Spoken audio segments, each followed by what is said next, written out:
ऋषि मंत्रालय में हॉल में पहुंच गया लक्ष्मी के पास और आतंकवादी पूरे मंत्रालय को बॉम्ब से उड़ाने से पहले लेगा मंत्री के पास इम्पोर्टेंट फाइल और रोकेगा ऋषि अपनी जान की परवाह के बिना आतंकवादी को। जी हाँ दोस्तों, भाग्य लक्ष्मी के आने वाले धमाकेदार एपिसोड में जब लक्ष्मी मंत्री के पास जाएगी और मंत्री को कहेगी कि क्या मैं अंदर जा सकती हूँ, तभी यह सुनकर मंत्री लक्ष्मी को अंदर जाने के लिए हाँ कह देगी और मंत्रालय में ऋषि लक्ष्मी को ढूंढते हुए मंत्री के कैबिनेट के पास पहुंचेगा और मंत्री के असिस्टेंट से पूछेगा कि लक्ष्मी कहाँ है। मैं ऋषि ओबेरॉय हूँ, मंत्री जी से आज मेरी मीटिंग थी इसलिए मैं यहाँ पर आया हूँ और मैंने ही लक्ष्मी को भेजा था, इसलिए बताओ कि लक्ष्मी कहाँ है, मुझे उससे जरूरी बात करनी है। यह सुनकर असिस्टेंट ऋषि को अंदर जाने का रास्ता बता देगा और कहेगा लक्ष्मी मंत्रालय के अंदर गई है, आप चाहो तो लक्ष्मी से मिलने के लिए अंदर जा सकते हो। यह सुनकर जब ऋषि अंदर मंत्रालय में लक्ष्मी को ढूंढने के लिए हॉल में आएगा और लक्ष्मी को चारों ओर देखेगा, तभी लक्ष्मी हॉल में बेंच पर बैठी होगी, जहाँ पर जब ऋषि की नजर लक्ष्मी पर पड़ेगी और लक्ष्मी अपने सामने ऋषि को देखेगी, तभी लक्ष्मी को काफी बड़ा शौक लगेगा और लक्ष्मी डरती हुई ऋषि को मंत्रालय से जाने के लिए कह देगी, जिसे सुनकर ऋषि को काफी ज्यादा अजीब लगेगा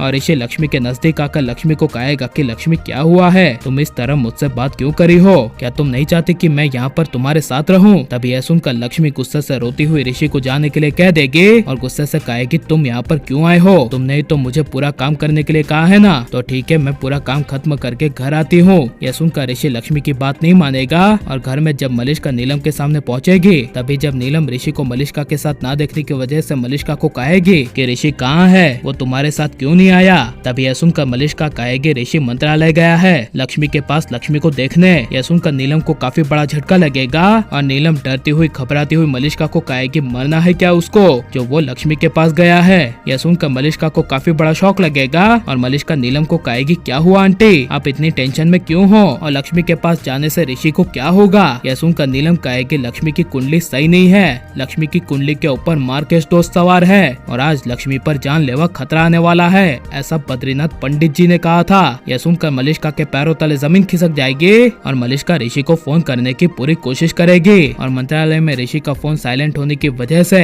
ऋषि लक्ष्मी का फोन नहीं उठा पाएगा, जिस वजह से तभी जब ऋषि को लक्ष्मी से दूर करने के लिए पीछे से आतंकवादी आएगा और ऋषि को कहेगा कि हे मिस्टर तुझे क्या काम है और इस लड़की के पीछे क्यों पड़ा है, यह लड़की तुम्हें अपने करीब लाना नहीं चाहती तो इसके पीछे क्यों पड़ा है, चला जाना कहीं पे। यह सुनकर ऋषि कहेगा आप कौन, लक्ष्मी को ही मैंने यहाँ पर मेरी मीटिंग के लिए भेजा था। यह सुनकर आतंकवादी कुछ बोल नहीं पाएगा, लेकिन पूरे मंत्रालय को उड़ाने के लिए जब आतंकवादी लक्ष्मी के बाजू में अचानक से बैठ जाएगा और बॉम्ब निकालकर मंत्री को धमकी देते हुए कहेगा कि यह मंत्री पुराने जमीन के इम्पोर्टेंट फाइल ले आ और तूने जो कुछ भी फैसले लिए थे उसे पूरा का पूरा बदल दे और अगर तू ऐसा कुछ भी नहीं करेगा तो यहाँ पे तेरे साथ सबके सब मरेंगे। यह सुनकर मंत्री और ऋषि को काफी बड़ा झटका लगेगा और पूरे मंत्रालय में हड़कंप मच जाएगी, लेकिन ऋषि अपनी जान की परवाह किए बिना आतंकवादी से सबकी जान बचाने के लिए जब बॉम्ब अपने हाथ में लेगा तभी दौड़ते हुए ऋषि बारी के पास पहुंच जाएगा और बारी के बाहर बॉम्ब को डाल देगा। और लेकिन आप ऋषि लक्ष्मी को हमेशा एक दिखना चाहते हैं क्या नहीं, और अगर लक्ष्मी की शादी विक्रांत के साथ हो गई तो आपको कैसा लगेगा और नीलम की असली सच्चाई ऋषि को पता चलनी चाहिए क्या नहीं, ये सब हमें कमेंट में जरूर बताएं और आप लाइक शेयर हमारे चैनल को सब्सक्राइब करें।